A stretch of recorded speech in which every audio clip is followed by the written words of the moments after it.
I think there's a danger either way of just being too extreme to either side. And really frankly, that is kind of what inspired the whole float running thing and the FloatRun harness. Is what happened with people doing barefoot running is they go in and they're told like, hey, just take off your shoes and run, and everything will get better. And and a lot of the time the teaching was like, oh, stop heel striking and start forefoot striking. And what the media missed and what the shoe companies missed, and frankly what Runner's World and everybody else missed, is you don't change your foot strike by changing your foot strike. Your foot strike changes as a result of getting everything else right.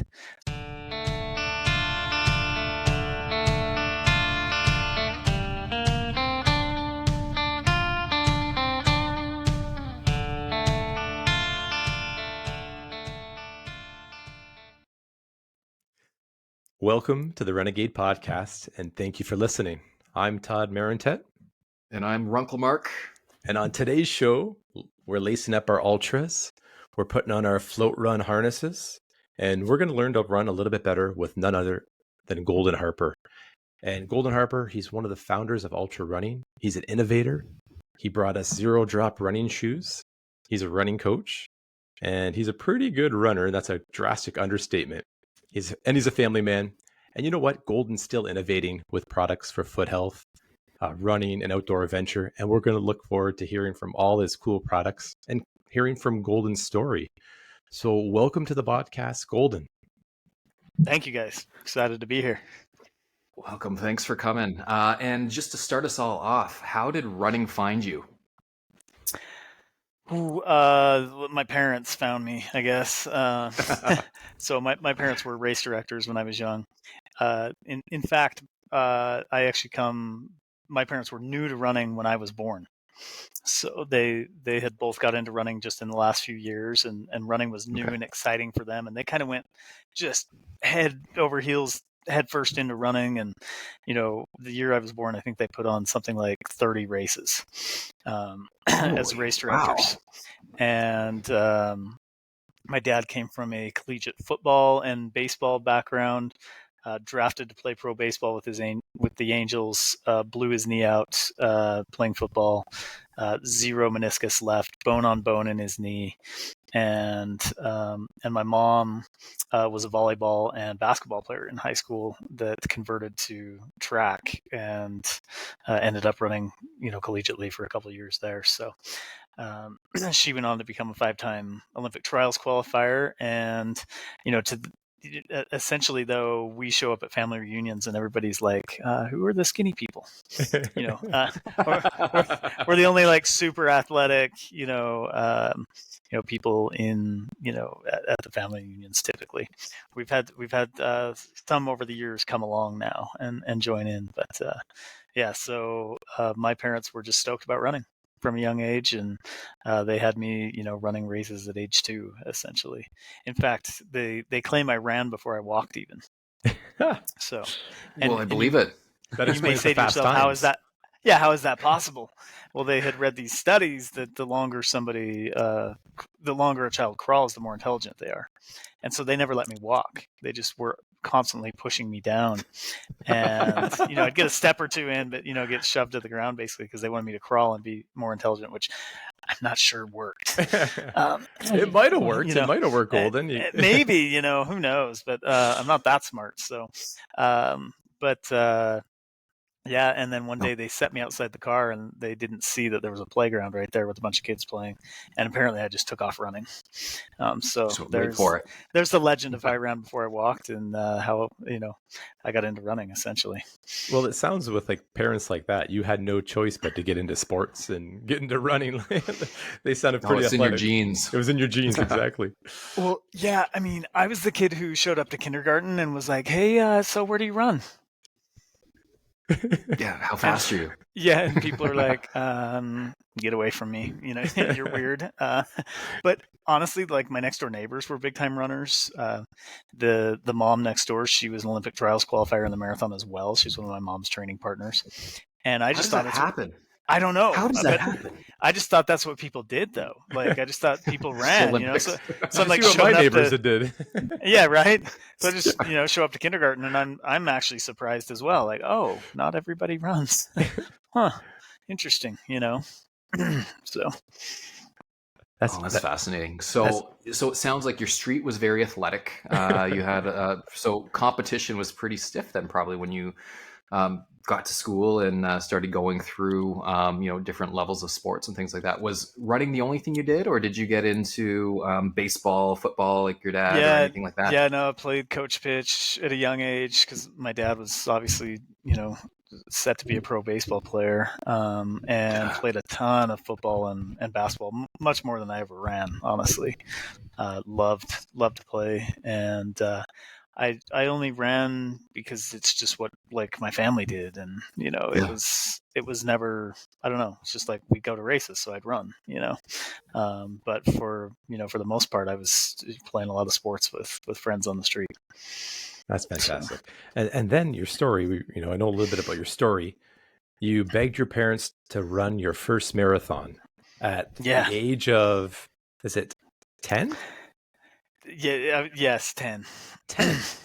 Yeah, 10 years old. So what do you think was the interest? You said you grew up around running. You saw your mom and dad running, and you just wanted to be like them and say, you know what, I'm ready to go. So, well, what happened is I had won all these races, and that when I was 8, I won the World Youth Championships, and I had one of my childhood heroes, Sean Bradley, who was like up on stage, and he's 7'6", had to get down on his knees to put this medal on me, you know.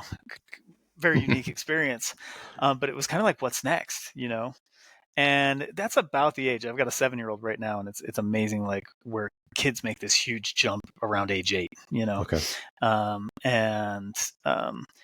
think it was really just a what's next thing, and I wanted to run, and my parents were like, yeah, you're 8, like, no, you know. And so I turned 9 before, and the St. George Marathon was like the big thing. And you know, St. George is this beautiful, like it feels like a trail run, right? It looks like a trail run. You're on a road, but other than that, it's otherworldly, you know, trail scenery for the most part.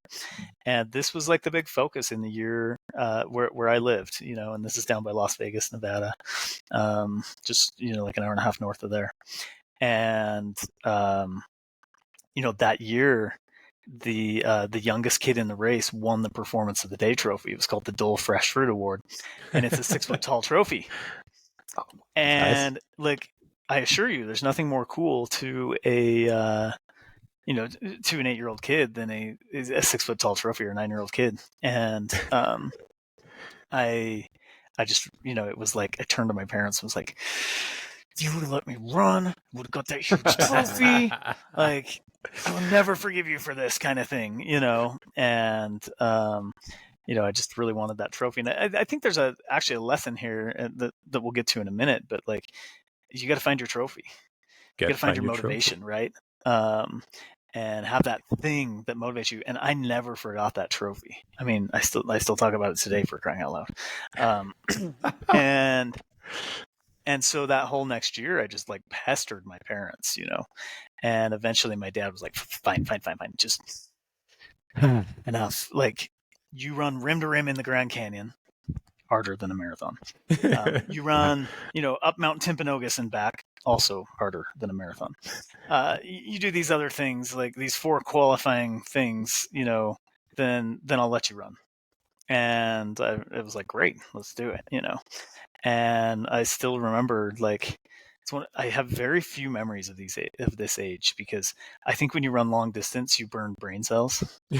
And when you run, that's my excuse. Right, you know, you burn the fat, you're getting to the cells. Yeah. Yeah. And so you burn brain cells, and if you run really long distance as a little kid while brain cells are developing, you know, there's more. And so I don't remember a lot from this, but I remember running rim to rim in the Grand Canyon and wanting to die, you know, trying to get out of the Grand Canyon, but making it ahead of some of the group of training friends of my dad's that were along. And we got up there, and their plan was to go run Havasu by the next day, which is another marathon effort. back-to-back days, marathon level efforts. And, I remember I finished and my dad was like, oh crap, and he's like, well, we're going to go run Havasupai tomorrow. And I was like, I'm coming. And he's like, you serious? Like you just got wrecked basically, and I was like, no, that was, let's go. I'm like, I'm not scared. And I just remember running down to Havasupai the next morning and jumping off boulders and off the sides of the canyon walls. And I remember my dad and his friends just shaking their heads and like, what is happening here? Like recovery time must be like short for a kid though, right? Like that was like a superpower that you had back then, right? Yeah, because you don't have a lot of body weight, so you don't have as much eccentric muscle damage happening on the downhills. You don't get as sore. There's definitely something to that for sure. Yep. And again, like I dragged myself out of the canyon that night, but it was like I did it, and I did the other stuff, and I think my dad knew right then. It was like I'm gonna have to let him run, and so that's how it happened. And frankly, it's not like I did all this targeted training for my first marathon. I just did this stuff that was fun and cool, and some of it harder than race day. So race day didn't seem that bad, I guess. And the race rolls around. And I run 3:08:05, which is, for you guys at home, it's 7 minutes a mile. I don't know what 7 minutes a mile is in kilometers an hour, but that's like 4:30, 4:20 a kilometer. That's fast. Something like that. Yeah. Yeah. So 3 hours, 8 minutes. And, I was as surprised as anybody. And they didn't give me the trophy. What? What? So wait, you must have been crushed. So who's the race director? Yeah, we know a guy down there. Yeah, we'll have him taken care of. It was really just like, I'll come back. I need to be more impressive. That was my thought. It's like I wasn't impressive enough to get the performance of the day trophy. So came back, trained, did the same thing next year. At 11 years old, ran 2:57. Which was, that 3:08 was a state record. This 2:57 was the fastest anyone in America had ever run a marathon at that age. Didn't get the trophy again, and still very motivated by the trophy. Train hard the next year. I actually have my training log from, age 12, and, most of which I was 11 leading up to the race. And I logged an 83-mile week at one point, which just is mind-boggling to me today. Like, I don't remember the last time I logged an 83-mile week. Like, it's absurd. Race day rolls around, 2 hours, 45 minutes, 34 seconds. World best, that, as far as we know, still has not been broken to this day. I ran faster than next year. I never got the trophy. Yeah, it is. And you still didn't get the trophy. Golden. No, I never got it. GoFundMe. We'll get a GoFundMe trophy. We're gonna make a 7-foot trophy for you. It'd be even better. Seriously though, what would I do with it? Like, what happens when you move? What, like, that's not gonna survive. Like, I look back and I've got these cool plaques that sit on my wall, and they're about this big, and I'm like, yeah, okay, that's great. Those are useful. 6 foot tall trophy. We could unbelievably motivating at the time. Not. There you go. Golden, you're onto something. You touched on it. You got to find your trophy, right? You got to find the why and what motivates you. And even in business, hand out little trophies and it works too sometimes.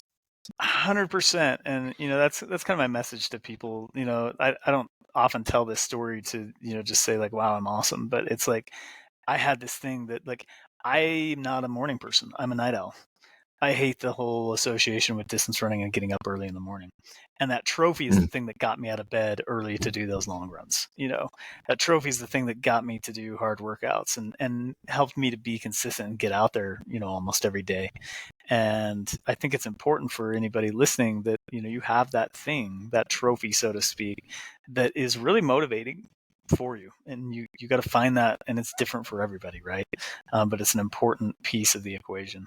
It was really interesting because at that speed, you're about as fast as the Olympic trials qualifying woman at the time. And I can tell you, I learned a lot of new vocabulary words because you're about 4 foot tall, sawed off runt with red hair up there running by the, to be that fast as an Olympic trials qualifier, you got to have some level of ego, and when that pulls up next to you and is running next to you, that's not great for your ego. Well, you know what? That segues right into our next question. I'm sure you're very familiar with David Goggins and the taking of souls when you're running, and so I can only imagine how many 20, 30, 40-year-olds that have spent their entire lives training that you were just zipping past every single time. So how many curse words were thrown at you over the years? Well, I guess, you would have what you're just saying, right? It many. Wow. Yeah, absolutely. Yeah, for sure. Like, I love that. That's I don't know. And some people were great about it. Most people were really great about it. Just like blown away and very helpful and, motivating and positive, but definitely some hurt there too, for sure. Oh, yeah. And I kind of feel bad about it because, it's like I wasn't meaning to do that. I was just out there as a kid having fun. Yeah. That's a race. Honestly, chasing deer around in the foothills for most of the time. Like, that's just running up in the mountains, chasing deer around. Yeah. Like we were talking to Dr. Mark, and he had a very similar story when he was very young. He ran his marathon with his brother, like at some blazing fast time too, just having fun, running around, playing all summer. And I think that's the secret, probably. Not too many kids growing up in Canada, United States, just go out and run anymore and have that natural time.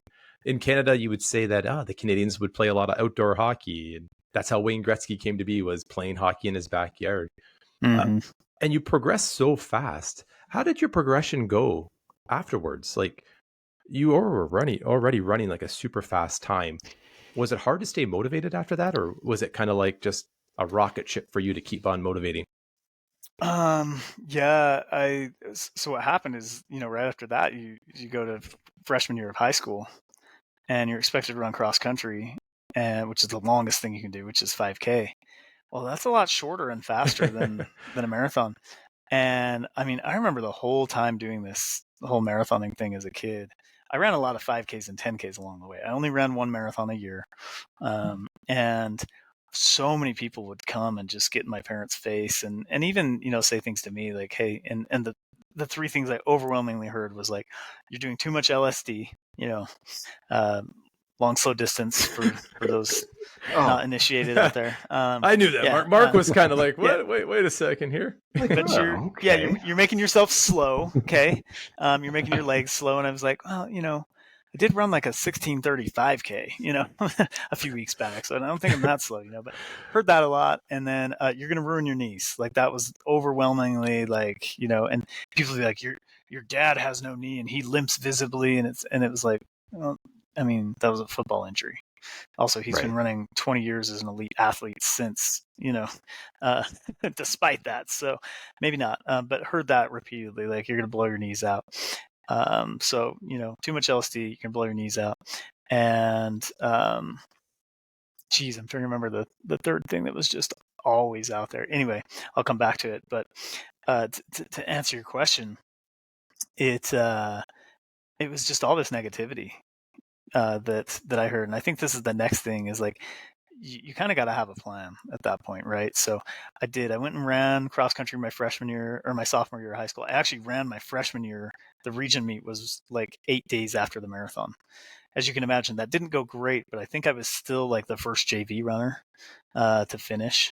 And so next year, sophomore year, I decided I'm not going to race the marathon. I'm going to focus on cross country because my parents were like, hey, kid, like, get good grades or run fast because you're going to college and we're not paying for it. So, and so I was like, well, run fast seems I'm pretty good at that. We'll do that thing. So, I trained, I swear to you, I trained just as hard for that state championship race or harder than I ever did for any of my marathons. And I ended up 45th place at state. And you go from world best, to 2 years later, 45th place in the state. And I'm telling you, anybody who places top 50 in a state championship meet has put a crap ton of work in. Like, they are they're somewhat talented and they've worked really, really, really hard. And so I don't mean to demean that at all. But just for me to go from world best to 45th at the state was really, really disappointing. And you know what I'm hearing the whole time? Oh, the other thing was people repeatedly told me I was going to stunt my growth and be short. Like, you're going to be a midget, kid, like, and, doing all these miles. And here we are, I end up 45th at state. I'm a good foot shorter than most of the kids out there. I'm, legitimately, at least 6 inches shorter. And luckily my knees aren't hurting, but it's clear that I don't have the leg speed that the other kids around me do. Come the end of the race, it's just, I don't have the same pop. And you know what I'm hearing the whole season in my head? You're going to stunt your growth. Your knees are going to blow up. And, you've done too much LSD, too much long, slow distance. And it was, I won't say it wasn't getting to me. And, I remember right after the race, my dad sat down with me and he's like, "What do you want?" And I was like, "I want to win the state championship." And he's like, "Well, let's put a plan together." And I was like, I just did everything I know how to do. I worked so hard and ended up 45th, and he's like, "We have a plan. We stick to the plan. Let's do it." And we put a plan together and we got after it. And so that's kind of my step 2. Find your trophy is step 1. Step 2, have a plan and follow your plan and believe in it, And we did. We executed on the plan and we roll around. We're the race before the state championship race the next year, the region championship race. I've still not won a single race. Nobody knows who I am for the most part. And my dad's like, "Hey, you're doing it. You've stuck to the plan. It's, it's your time. It's going to work. Just stick with it." And sure enough, that region championship race, I knock off the, the favorite to win the state championship. And then the state championship race, I had watched in my head 200 and I don't know how many times exactly how it was going to go down, what was going to happen. And it went on race day just like I had played it in my head hundreds and hundreds of times. And, I came around this lake and, there's this little downhill, and off the downhill I took off and I raced around the lake and ran away from everybody. And it just played out exactly the way I played it. And so there's a huge thing to having a plan and sticking with it. And then, visualization is just a massive thing. And you create it so many times in your mind believes it's already happened and then executes it basically. And then I grew, over the summer over that year, I grew 6 inches. My knees have never hurt. And obviously I was faster than everybody else out there. So the haters that told me those 3 things can suck it. There you go.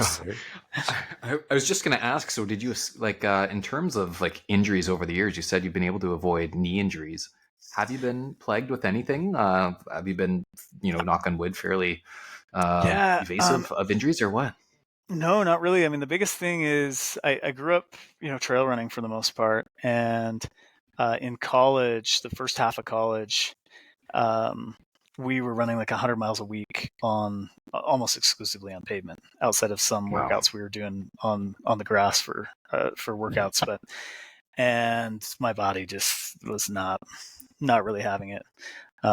So I had some weird stuff happen there, from, Achilles issues to plica, IT band, the gamut of fairly common, running injuries, I'd say, especially for elites.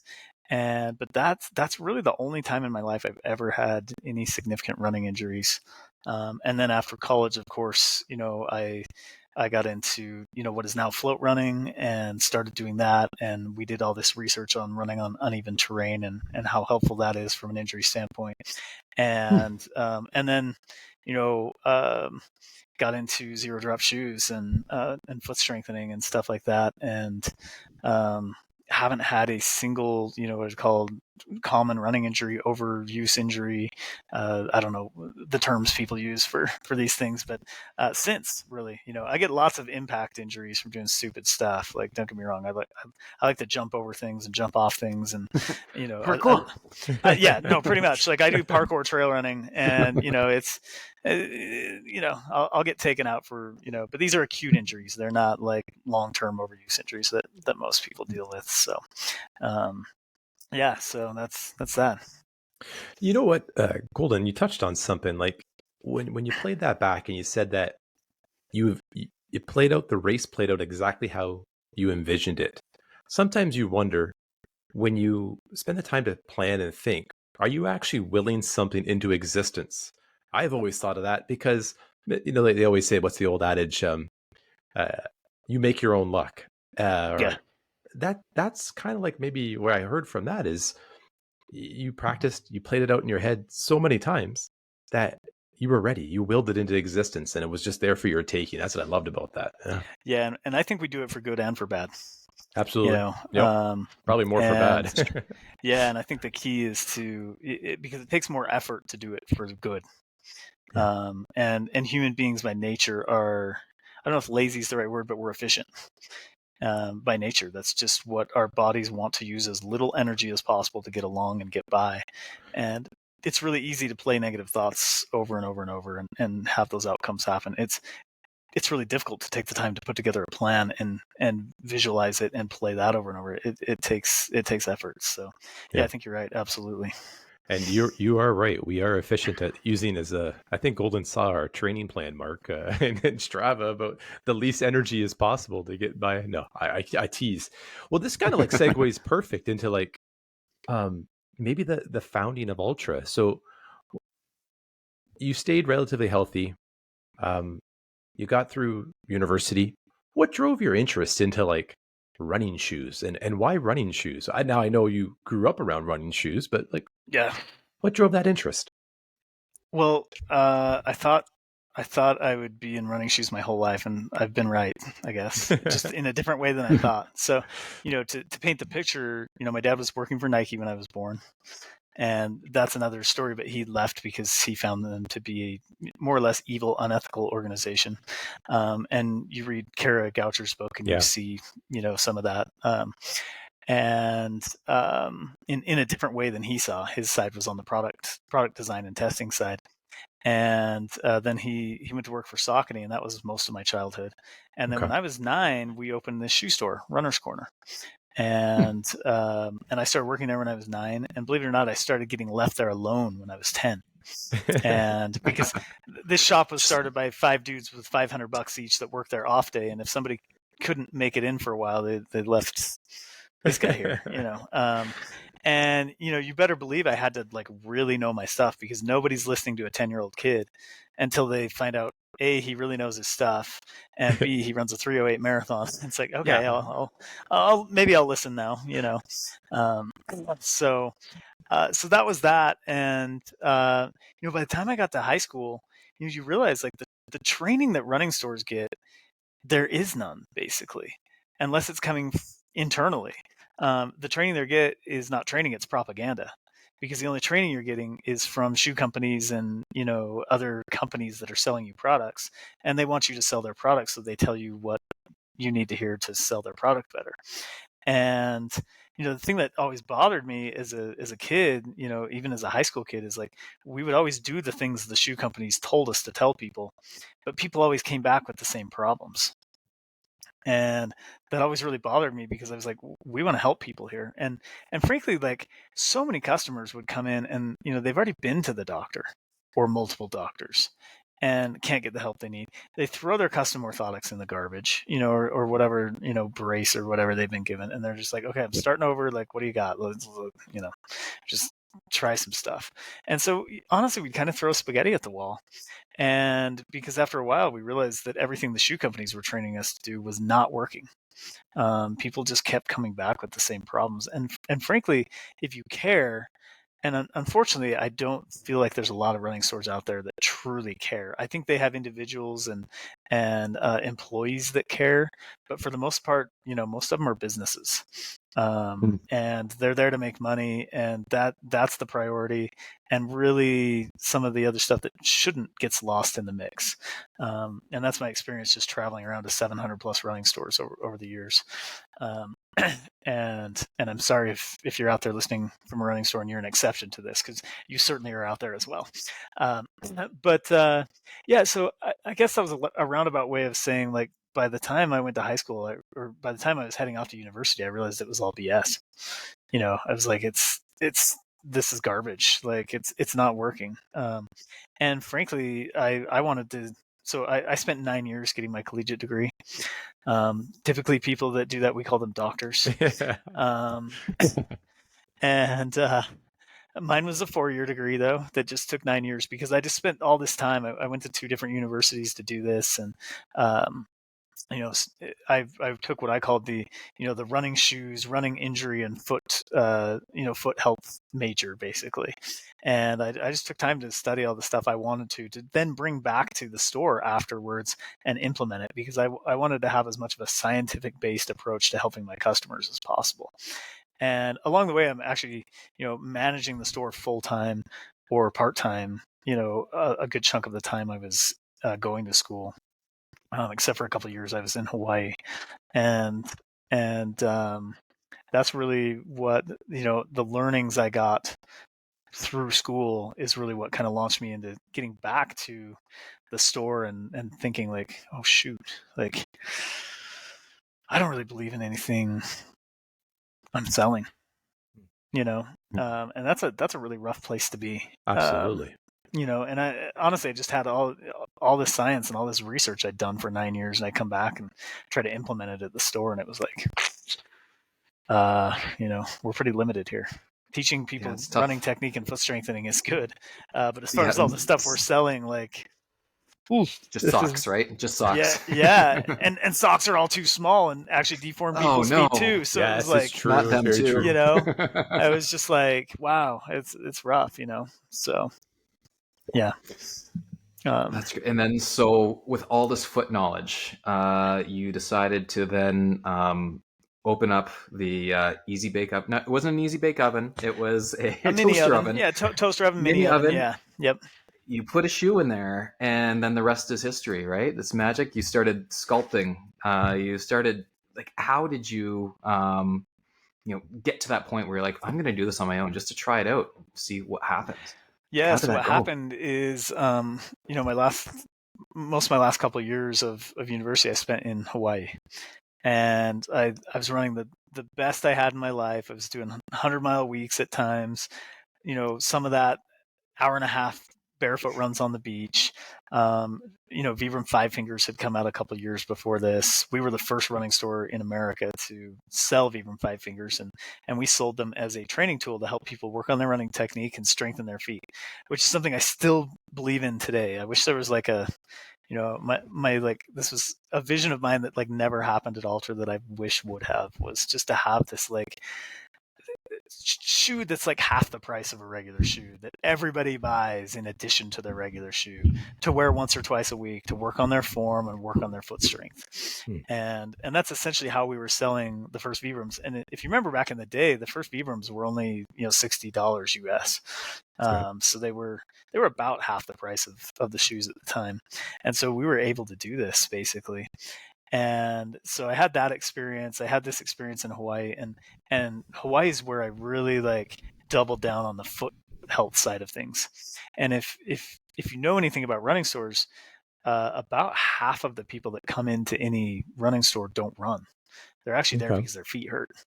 Really? So about half the clientele are walkers or people that just their feet hurt. And I knew this. And I get out to Hawaii, and basically everything I've been told by the shoe companies is like, it's like, okay, overweight will compound problems. Flat feet are bad. Overpronation is bad. You have any combination of those three, like really bad. If you have all three, it's a death sentence for your body, Chop them off. Just chop the feet off. Start exactly. Over. And this is what I've been taught for 15 years at this point, and I get out there, and I mean, you're literally talking about 9 out of 10 Polynesians I see, huge humans with flat feet walking around in slippers or bare feet with their feet, just rolling in like this, massively overpronating. And the most common phrase I heard after asking about their feet was like, no, bro, my feet don't hurt. Like nobody's feet hurt. And so like, this was where I was like, okay, like, I already knew I was like, all this stuff was BS, but now it's like, I'm being lied to. Like, this is next level. I really want to get into this and really understand, what is going on here. And it turns out, you look at the billion people on the planet that don't wear modern footwear. that just wear, and we're talking like, we're not talking about runners here. We're just talking about people being people. So the takeaway here is less about running shoes and more about what you're wearing all day, every day. But the billion people on the planet that don't wear modern footwear don't have chronic foot conditions. We're taught all this stuff like, the Framingham study says that bunions are hereditary. And it's like, yeah, I mean, there's a little bit of truth to that, in that you get your bone malleability from genetics. But the reality is, until you put a shoe on that, tapers and deforms your foot, you're not going to set that malleability off. And that's exactly what the science says. We look at all these studies of these people that have never worn shoes, and no bunions, no neuromas, no sesamoiditis, no metatarsalgia, no plantar fasciosis, what we used to call plantar fasciitis, like none of this stuff, right? And it's fascinating. And then, here in America, the APMA does surveys every year. 73% of American adults are reporting foot pain every year. So almost 3 in 4 are reporting foot pain. Like, that's an absurd number. Yeah. And much of it is chronic. And you look at any of the foot pain that these people around the world that have never worn modern shoes have, and it's acute. It's like, I kicked something sharp. I dropped a rock on my foot. I got a fungus. It's this kind of stuff. Life. Yeah, just life, right? And it's not like my feet are deformed, which is the case for almost all of us by the time we hit age 60. And this is why I'm so passionate about Correct Toes. It's a product that we sell on the PR Gear website in addition to the stuff we make. And it's just because, realistically, probably, 4 out of 5 people I meet need Correct Toes and would benefit greatly from having them, just helping them as a shoe fitting device. If you don't know what I'm talking about, I took them away. But yeah, Correct Toes. They're flexible silicone toe spacers that you can wear inside foot shaped shoes. And if you try to put on a non-foot shaped shoe with these, it will immediately let you know that it's not comfortable. It won't fit. And that you shouldn't be wearing it. And the irony there is, all this does is keep your foot in the anatomical plane that it was designed to be in the first place, like it was when you were a kid. Absolutely. And so it's basically telling you, hey, your shoe is deforming your foot, and I run with these in anytime that something's off or I need extra stability. These are an anti-pronation device. They're an arch support, and they're an ankle brace basically. And that's actually how I use them the most, as an ankle stabilizer. And Todd, when you paint your toenails, they'll keep them apart so the paint doesn't come off on them, right? So they actually quite nice. Golden's onto something. I got a pair of Correct Toes, and the first couple times I wore them, you could tell like they hurt the toes, because you could tell that the toes needed a stretch and get back to the normal position. That's what Golden's saying. They got to get back to the normal position. But once they're there, it's beautiful. To your point, I just want to emphasize that when Dr. Ray McClanahan, the inventor of these, he's a 4-minute miler, by the way. He gave them to me and was like, yeah, just go run a couple miles in them, take it easy. I came back and my foot was on fire. Like, my toes were freaking out. And I was like, this guy is insane. Like, no one could ever run with those in. He's trying to keep you away from his 4-minute mile. That's what he was trying to do. Yeah, I guess. But I don't think I put him back on for like maybe a couple of years, yeah, so you're absolutely right. The first time you put them on, it's like, oh crap. Like, but the reality is my feet look like the Asics and Sauconys I had worn my whole life. My feet did not look like healthy human feet anymore. They looked like running shoes. And that's the case for almost everybody I meet. So then what do you find that you wear when you're not running, like on, trails, on the road? Are you just always in sneakers? Do you have casual shoes that have that toe box that, allow you to just continually, improve the strength of your foot? Yeah. So I am barefoot as much as possible. Okay. There's just no reason for me to be wearing shoes most of the day. Like, we're sitting here podcasting right now, and I got socks on because it's cold outside. There they are. But that's how I am most of the time. And I buy my socks a size larger than the package. People don't realize your socks deform your feet as much as your shoes. Really, I'm a size 9 foot and I wear socks that say they're for size 13 to 15. and they don't fit too big, at least for like expensive nice socks. That's going to be the case almost every time. So at our running store, we advise people to do this as well. Always buy the socks a size larger, or just hold the sock up next to your foot. Like if your sock is shorter than your foot, most of them are about half the size of your foot, Oh my gosh. But you want don't it to they bunch up? Don't they bunch No. and then you have like a wrinkle that you're dealing? I'm just that would just Yeah. I mean, do you see any bunching here? no. No. I'm astounded. Yeah, it's so a strong foot. Now, if these are like inexpensive cotton socks, then that might happen, and this isn't as big of a deal. So maybe the take home here is like when you buy expensive, nice socks, buy them bigger. If you're buying really cheap socks, don't worry about it. We got to get Mark in those. I wear those Injinji socks, the toe socks. Oh, I love those. And I wish I had the patience for that. They do take a long time to put on. They do. I would be the guy they're that awesome. Get the hole right in.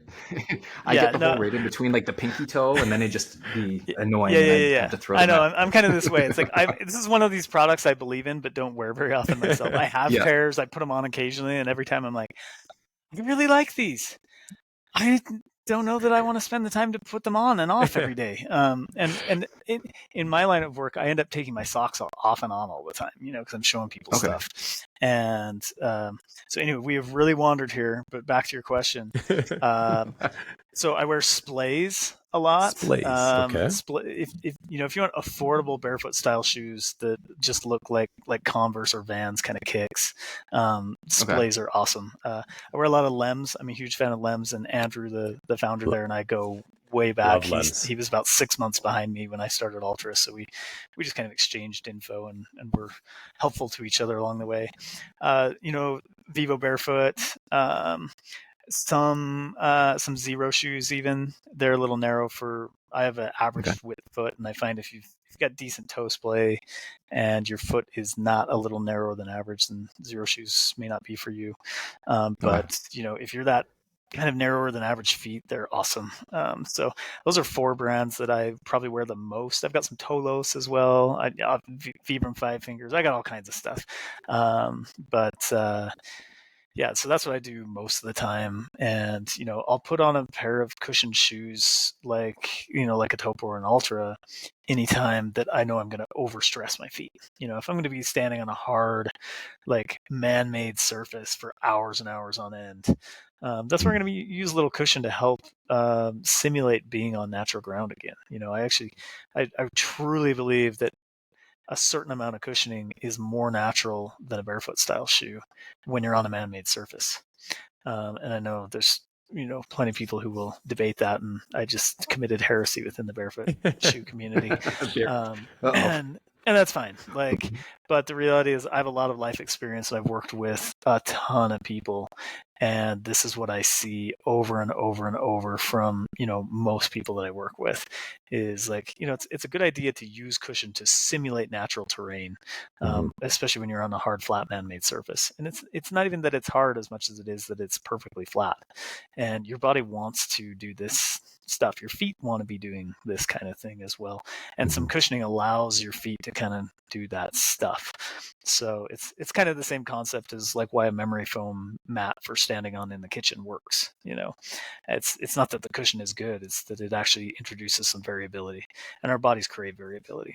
So that's the kind of shoe I'm wearing around. But we didn't get back to how we got to the toaster oven. But if you had a question in the meantime, let's hear it. Well, here, I'll let Todd go. It looks like he had something on his mind there. I was just going to say, because with the cushion for sure, there seems to be the last few years, started with the barefoot trend. Everybody wants to run around and basically with no shoes, no cushion on, hitting the pavement, getting injured right away, putting a bad name on barefoot running or natural running. And then the other extreme where you got like these built up platform shoes with so much cushion, you can't even feel the ground. What's your thoughts on too much cushion? People don't understand cushioning, and it's really unfortunate because the shoe companies have painted this picture that cushioning will protect you. Okay. And generally speaking, I'll say to people, cushioning will save your, and everybody, a chorus basically comes back, and it's either knees or joints is what people say. And sadly, that's exactly the opposite of what all the research says. And we have research going back 40 plus years now, and plenty of it, that says that is the opposite of what's happening. What's really happening is cushioning protects at the foot and ankle level. So essentially, cushioning protects where cushioning is. So I kind of like to draw this parallel for people. It's boxing gloves. Boxing gloves are bigger, thicker, cushier than any running shoe. They do a great job of protecting boxers' hands. They don't end up breaking bones in their hands when they wear boxing gloves. Hands down, they're far away their number one injury site that they retire from is shoulder injuries. And it's like this. You hit, and the cushioning protects where the cushioning is, but the force doesn't magically disappear. It's not like the cushioning just absorbs the force. The force has to go somewhere, and it gets translated up the kinetic chain. And in the case of a boxer, the shoulder is almost always their weak link at that point in time, and so they end up retiring with these shoulder injuries. And running shoes work the same way. So the more cushy your shoe is, the more unstable your shoe is. You come down and land. A big, fat, thick, cushy running shoe is going to take pressure off of your foot and ankle area. But again, that pressure doesn't magically disappear. Those forces have to go somewhere, so they go up. And they go up the kinetic chain. And, if you're overstriding, landing out in front of your body with the dorsiflex landing or toes up landing, it's going to be your shins that you're going to feel, or maybe your knees. Otherwise, it's going to travel further up, and it's going to hit your hips or your low back, essentially. So that's kind of the way cushioning works. And, with the whole super shoe thing, I think we're starting to see an epidemic of injuries with people wearing super shoes regularly. Because we got this foam that's really thick and it's really explosive. And frankly, it's really unstable. And the carbon fiber is in there to stabilize it. Otherwise, it would even be, worse than it is, frankly. I actually look at carbon fiber as a net positive there. But it's a problem. My sister's in an elite training group, and she's basically said, like, of our group, every single one of the girls that I train with that runs regularly in super shoes, it has been injured badly, over the last couple of years.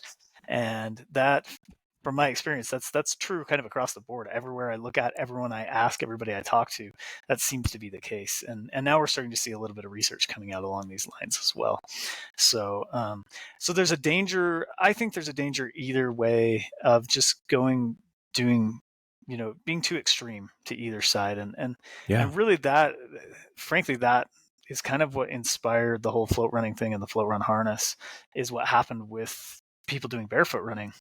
Is they go in and they're told, like, hey, just take off your shoes and run, and everything will get better. And and a lot of the time the teaching was like, oh, stop heel striking and start forefoot striking. And what the media missed, and what the shoe companies missed, and frankly what Runner's World and everybody else missed, is you don't change your foot strike by changing your foot strike. Your foot strike changes as a result of getting everything else right. So you improve your cadence, you improve your arms, and you improve your posture, and your foot will land where it's supposed to land. And frankly, like, everybody employs a multitude of different foot strikes on every run that they go on. You go uphill, you're more likely to forefoot strike. You go downhill, you're more likely to heel strike. As the surface changes, your foot strike changes. But what we really want is we want to get people landing underneath a backward traveling leg, underneath a bent knee, basically. And those are two ways of basically saying the same thing. And the way we do that is we get them, we get their posture right, and we get their arms right. And so, a key thing that people just really don't understand with running technique is that if your elbow gaps the hip, that's going to pull your foot out in front of your knee.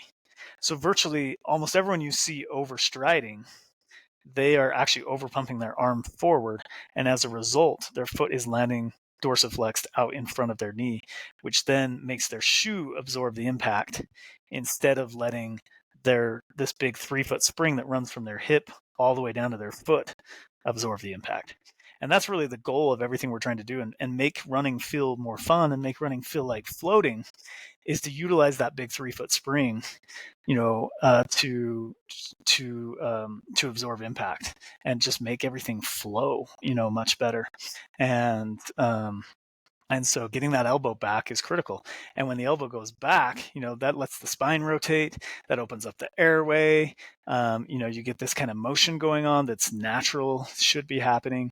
And as the airway opens up, you get the shoulders coming back. It's really hard to overstride at this point in time.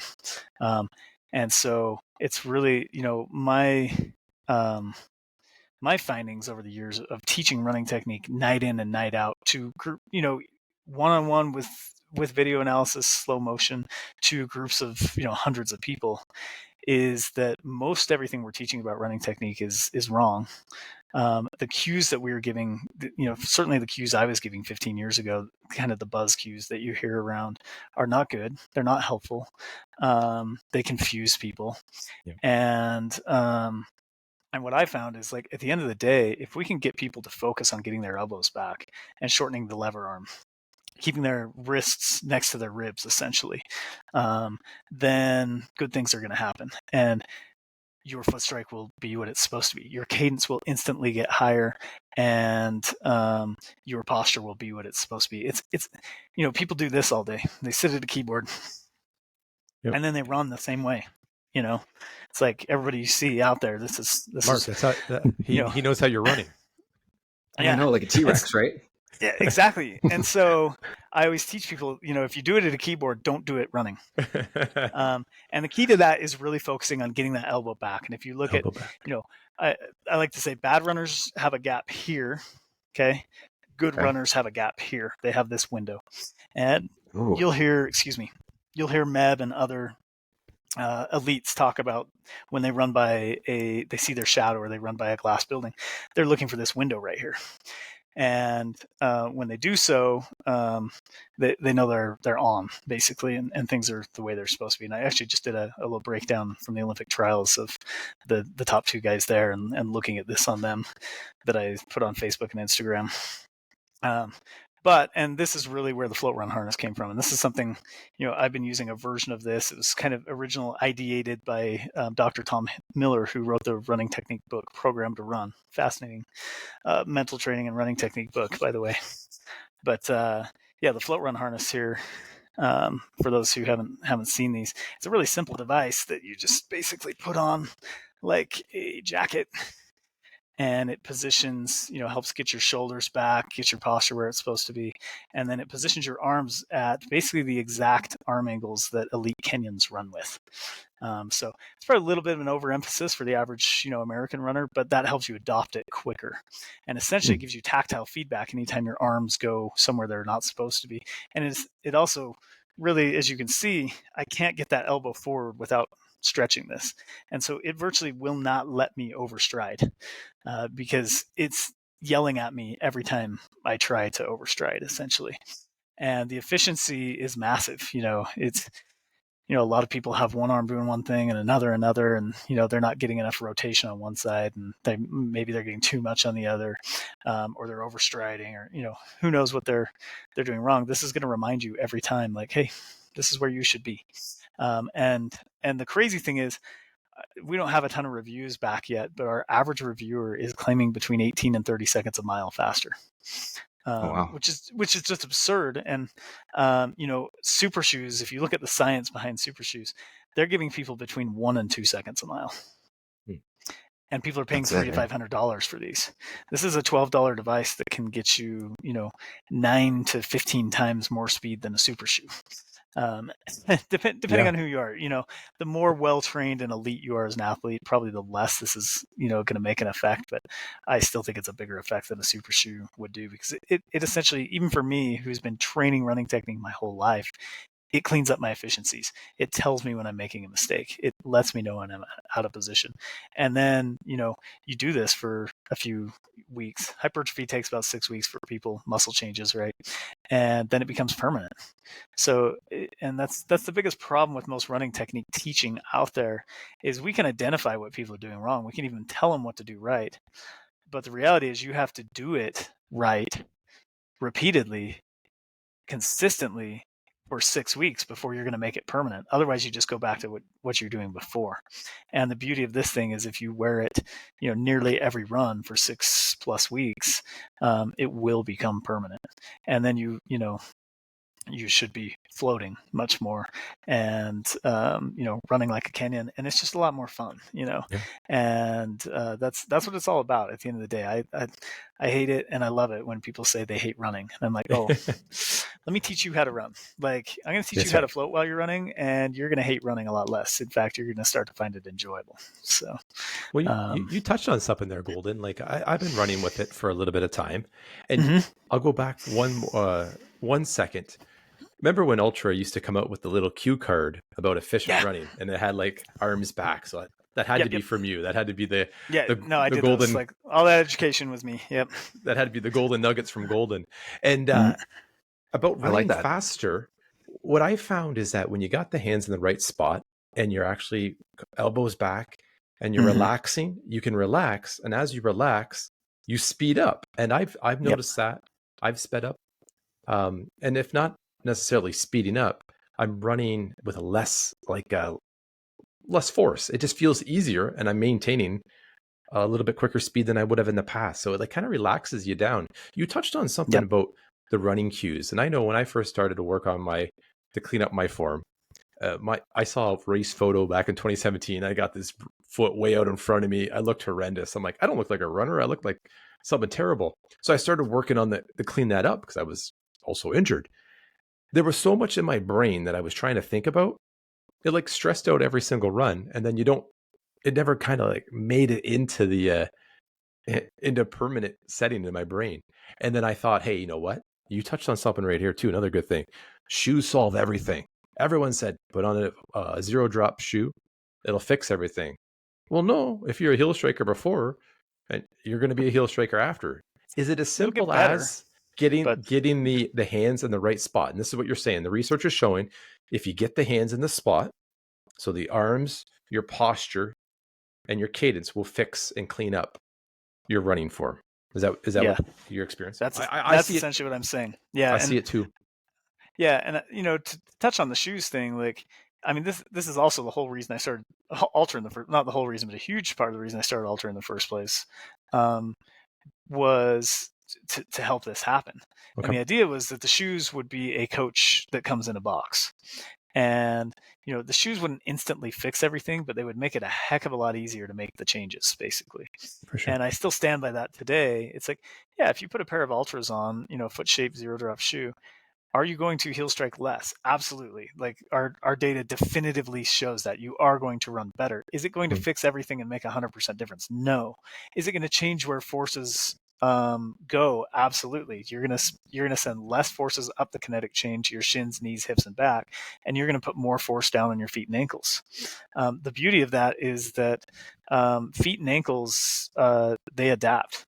Those aren't, you're putting that force on the soft tissue down there, and soft tissue adapts, whereas shins, knees, hips, and backs don't adapt. Those are joints and bones, and those, that's not what we want to be doing, So you're moving the force off of a place that can adapt, and you're putting it onto a place that can adapt. And that's why, you see people switch shoes, and really you're just changing where the forces go.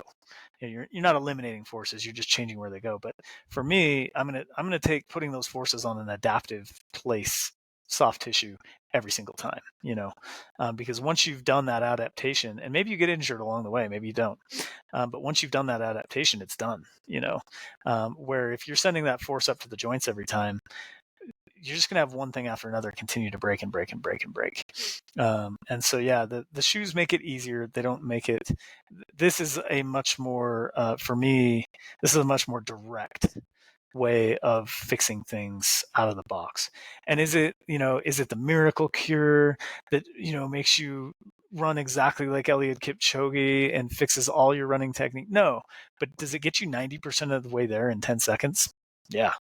And for that other 10%, you're gonna have to work for it, and you probably got to get a detailed gait analysis and go through some other stuff. But the reality is, it's going to get you 90% of the way there in a few seconds, and then with consistent use, you make that permanent within a very short period of time. And that's really the beauty of of the FloatRun harness and the whole idea behind float running in the first place. And to be honest, everything I'm doing at PR Gear now is stuff that I started before Altra, or in the early days of Altra. Most of it before, where these were projects that, you know, like trail gloves, for example, like was something that I was doing, you know, wanted to do before I ever did Altra.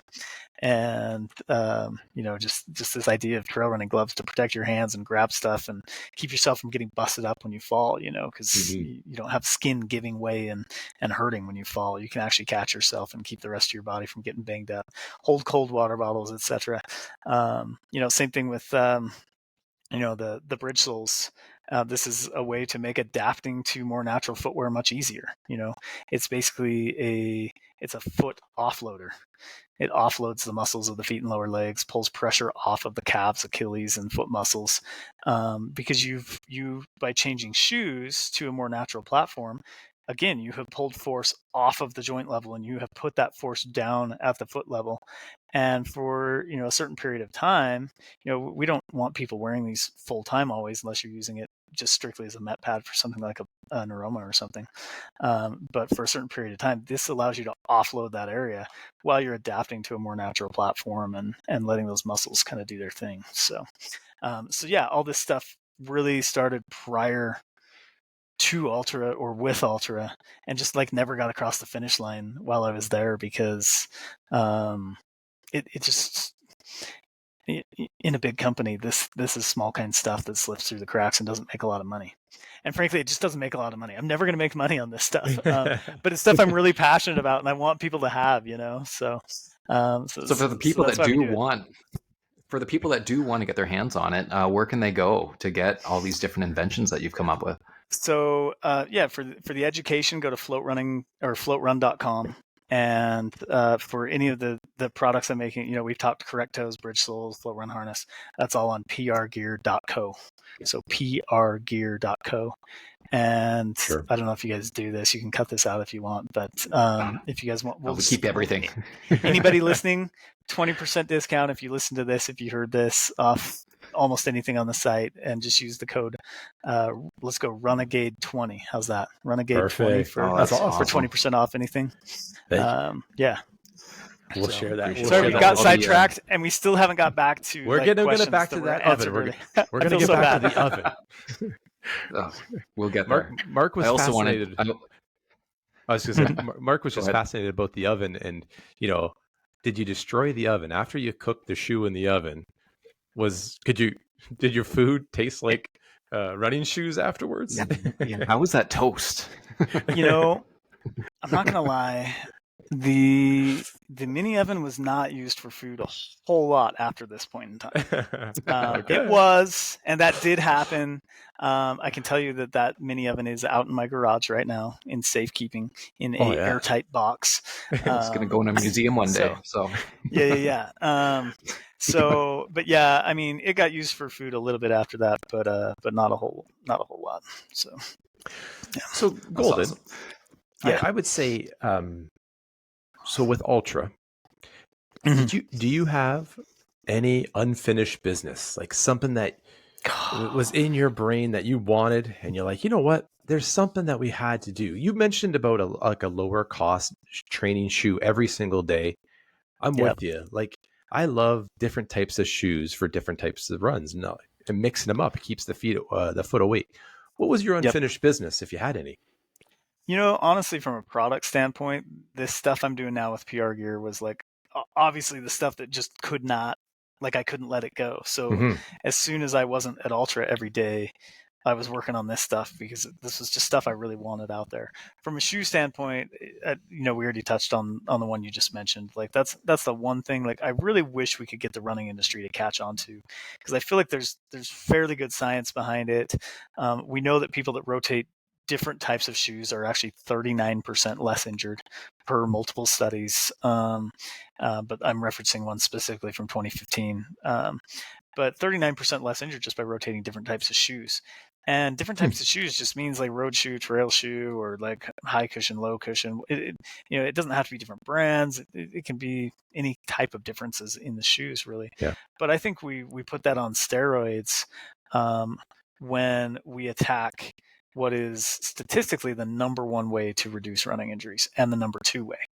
And, the statistics tell us that there's very few things that prevent and get rid of running injuries. Over 10%. Like, you can basically count them on one hand, right? And we just talked about one of them. But the number two is actually running technique.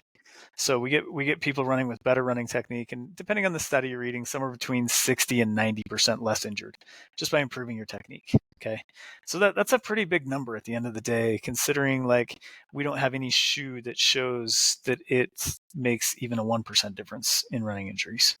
In fact, you may have seen the Nike campaign from a couple of years ago, where they had these Infinity React Run shoes, and they said these shoes injure you 50% less than other running shoes. Well, the crazy thing is, you go look at the data, and over I think it was a 12-week period, if I'm not mistaken, like people running in their other shoes, which I believe was like the Pegasus and the Triax, it's like 3/4 of them almost got injured over this 12-week period. And so now 50% less than that are getting injured in this new shoe. So what they really could have been saying is, we've designed this new shoe that, and I'll give credit to Steven Soshin at Zero for this, but because he's the one I first heard it from. But we've designed this new shoe that reliably injures you 38% of the time within 12 weeks. So, but hey, that's half of what we were doing before. You're only a little over. There's only a 4 in 10 chance you're going to get injured in the next 12 weeks if you wear this shoe. 60% of the time, it hurts you every time. Yeah, exactly. So, but the big one is foot strengthening. And, we have this study showing that if you go through a foot strengthening protocol, you are 242% less likely to be injured. 2.42 times less likely. I mean, it's just a massive number. We like, if we get something that's like 8 or 9%, we throw a party, for crying out loud, because it's just not much out there, right? And this is something that makes a huge difference. And so for me, that's why I really felt this way. And I feel like that is my kind of unfinished business in the running industry, is like helping people understand this. Like, hey, you get your feet strong and you optimize your form. And we want you to run the best form that's for you. Like, and shoe companies drive me nuts, because they all, honestly, shoe companies spent millions of dollars basically trying to criticize Altra by saying that running form is not important. I mean, you had Brooks and others, ASICs, have these multi-million-dollar campaigns basically bashing on running form, and they took a study out of context basically and said, some of Benno Nigg's work, and said, if you should just run however you want. The body will naturally choose the way it wants to run. It's like, yeah, you shoot enough free throws, you're eventually going to get better at free throws. But like, as a kid, I had a lesson with Calvin Murphy, who was one of the greatest free throw shooters of all time. And I went from a 40% free throw shooter to an 80% free throw shooter overnight with one lesson, and to me, that's where we're kind of missing the boat, is like, yeah, is my form a little different than Calvin Murphy's free throw shooting form? Absolutely. But were there proven principles that I was able to implement there to improve overnight and save me a ton of injury or heartache or, just being sucky along the way? And that's where I think we can go with running technique. And then foot strengthening, I think, is that much more straightforward, where it's just like, yeah, strengthen, like, build your landing gear. And I refer to, we are running, we are going airborne every single step. So you are landing from being airborne every single step. You darn well better build your landing gear. And when your landing gear works and can hit the ground and spread and absorb impact and then stabilize and then power off the ground, like, great things happen. And again, this is why I'm like such a fan of this for everybody, because most people's feet cannot do this right now. You get them in a pair of correct toes, and it helps teach their feet to start hitting the ground, splaying, stabilizing, and powering off. And again, 242% less likely to be injured. So, like, I really wanted to have a shoe that was affordable and approachable, that any running store could basically say, and if you're out there and you want to do this, somebody, like, go for it. Sure. But yeah, get these running stores to be like, okay, yeah, you came in for a pair of training shoes. awesome. This is the one you chose. That's great. This is what we would like to sell you to help you be less injured. This shoe with basically no cushioning, little to no cushioning. It's shaped like a foot. It's going to allow your toes to spread out, allow your arch to build itself, allow you to land better. It's going to help you run with better technique. It's going to teach your body better habits, teach your body how to protect itself better, get your body stronger from the ground up, because when you can stabilize forces at the ground level, those forces don't get translated up the kinetic chain to the knees and hips and joints, right? Yeah. And, Right. And by the way, it costs less than half of a pair of regular running shoes. You use it once or twice a week, and it's going to last you for years because there's no cushioning to break down. And that's probably the biggest piece of unfinished business, I think. I wish I could have done. And it just hasn't happened. Well, maybe not yet. But as you were talking about there, and you said about foot strengthening, I saw Mark smile a little bit, because when we had Dr. Mark on our first podcast, I think I asked the worst question humanly possible. I got nervous, and I said, Dr. Mark, can you tell us why the foot is so important to running? And that's not what I wanted to ask. I don't think it's a bad question, though. It was terrible. I know, It's all about the feet. It's a great all question about the feet, right? But strong feet are everything. And Dr. Mark said the same thing. And I like how you said it. It's to build your landing gear. I wrote down, you hit the ground, you spread, you stabilize. We don't want to crash here. Like, I think I love this. I love that, Golden. I actually show people my foot hit the ground, and I get about 1.5 inches of change when my foot hits the ground. Most people, they hit the ground and their foot just does this, right? My foot goes whoop. I can see Golden with some GoPro in slow motion. It's like a cheetah's foot just hitting and bringing off. Yeah, and frankly, my splay isn't good compared to a lot of people I see that spend a lot more time barefoot and actually do more exercises and stuff. But do you compare? Do you splay next to a person just to see who has a better splay? How do you have that conversation? It's a little, I don't think it's ever icebreaker, right? Yeah, it's kind of weird. Yeah, like that. That's pretty good, But I see people sometimes. I'm like, wow, that's really good. That's probably better than me. Our viewership just went up, Todd. All the people seeing your feet. No, there's a reason. That's why he's blurred out. Yeah. Episode 5. We'll come back with our foot splay. Yeah, there you go. Oh man, good stuff. Oh man, that's so good. We really appreciate this. One of the things I was just going to add, though. I know a little while ago we were talking about super shoes, and I did have my own pair of super shoes back in about grade 4. LA Gear catapults. Do you remember? I had some of those. Yep. Yep. Did those light up? I'm trying to remember. No, those are the LA Gear lights. Those were a different worlds from the catapults. Had a little rubber ball on the bottom that was supposed to spring you up. It didn't do anything. I think I remember this. That's the closest thing I ever had. So I can only imagine how far shoes have progressed in technology since then. And I mean, I see all the videos, all the shoe Instagram accounts too, where it's just the cushion and just the colors, just everything so fascinating. But one of the things that I've loved about getting into running, and Todd introducing me to some of the different products have been the Altras, and it has been a noticeable change for me with that toe box, with just the overall feel. I used to have knee pain, and I find that I've been able to avoid that over the last, I'd say, year that I've been running. And then you're talking about all the the impacts going up the chain and that too as well. And I find that the shoes have actually been improving my muffin top as well. So kudos to some to the shoes. I just put all to them. Yeah, exactly. Nice. So they've been very happy with the outcome so far, and now I'm I think four pairs in and going. Wow. So again, just they feel good. So again, awesome. what I was mentioning before, just looking for something during the daytime that I can wear, and you've given us a couple of different products to look into as well. So really appreciate that. Thank you. Yeah, good stuff.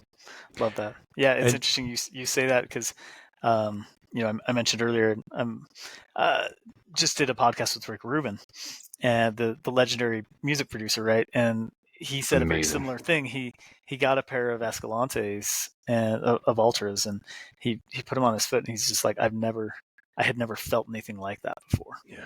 Like it was just this, it was like this revelatory moment. And I wish I could describe it exactly how he did, but anyway, go give it a listen at some point here in the future. But that's like the magic, that we want, is for people to have this experience. And for some people it's the first time, and for some people it's 6 weeks down the road when everything clicks, when their foot finally decides slipper. Like, oh, I'm going to be a foot again. I'm going to stop being a horse, an ungulate foot that doesn't do anything, and I'm going to start actually being a foot and, doing this thing here. Yeah. So you just see how wide that box is, right? For those who haven't worn them before, but it's just. Yeah. And I always like to point out, it's not wide, it's foot shaped. Foot shaped. Foot shaped. Yeah. You're right. Foot shaped. How it should be. How it should be. Well, and I say that like not to be critical. It's just like every shoe brand out there calls their shoes wide or claims their shoes have a wide toe box. Yeah. And so I like to point out there's a very big difference than a wide shoe. Like, when people talk about their shoe being wide, they're, oh, it's wide, they're really referencing here, they might say it has a wide toe box, but it's still, this particular shoe does have a wide toe box. But it doesn't look like a foot compared to, exactly. It doesn't look like, it's not foot shaped. And what people don't realize, you get a shoe like this, it's physically putting your big toe into bunion position.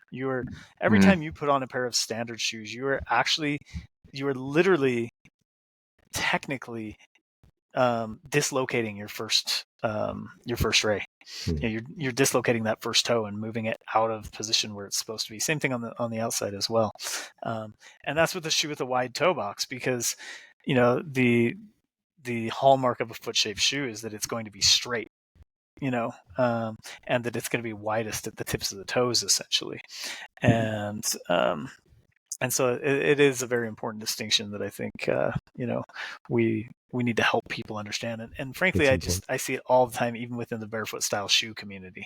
You see all these influencers and they always talk about, oh, good shoes with a wide toe box. And I'm just like, well, you literally described what every single shoe company basically claims their shoes have, so we need to make this distinction. It is a foot shaped shoe, to your point, maybe with a wide toe box, but it is both foot shaped and, wide in the toe box, but not wide other places.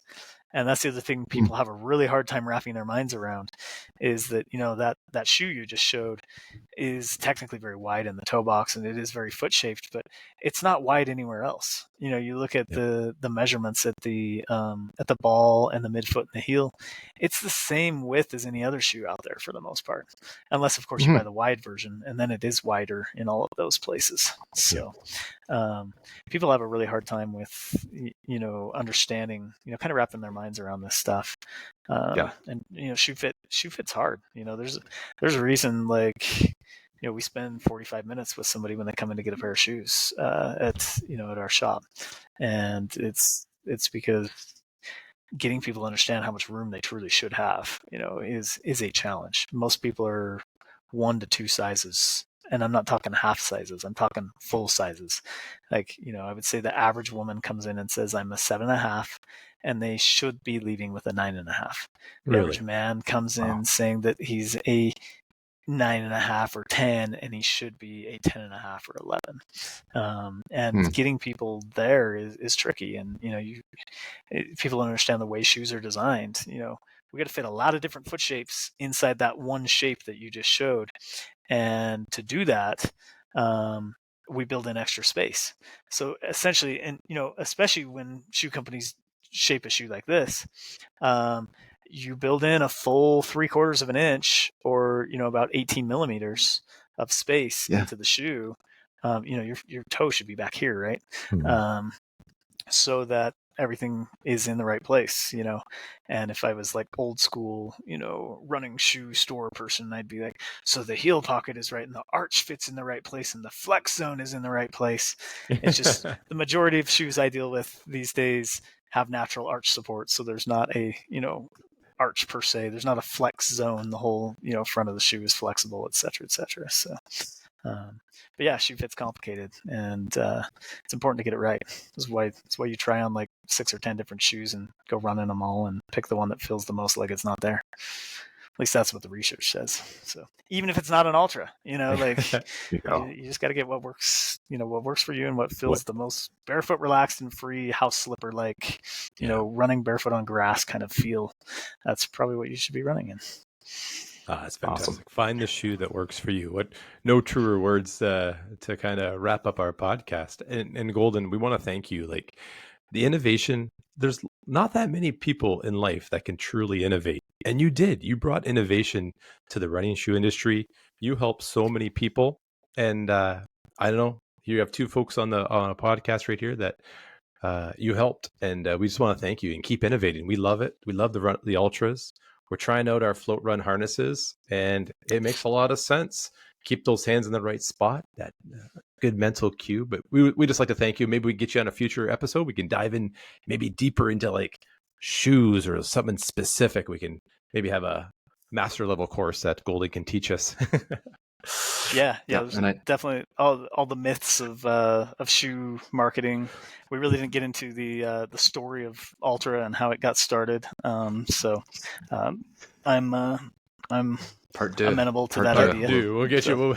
Yeah, we'll book you back. And for me as a new runner, there's definitely a lot of takeaways I'm going to have from here, including taking off those socks, trying some LSD, and also running with my arms back when I order my harness here. Get your chicken wings. Again, that's right. Get them flapping there. So again, thank you so much for your time and sharing all your knowledge with us. We've really appreciated it.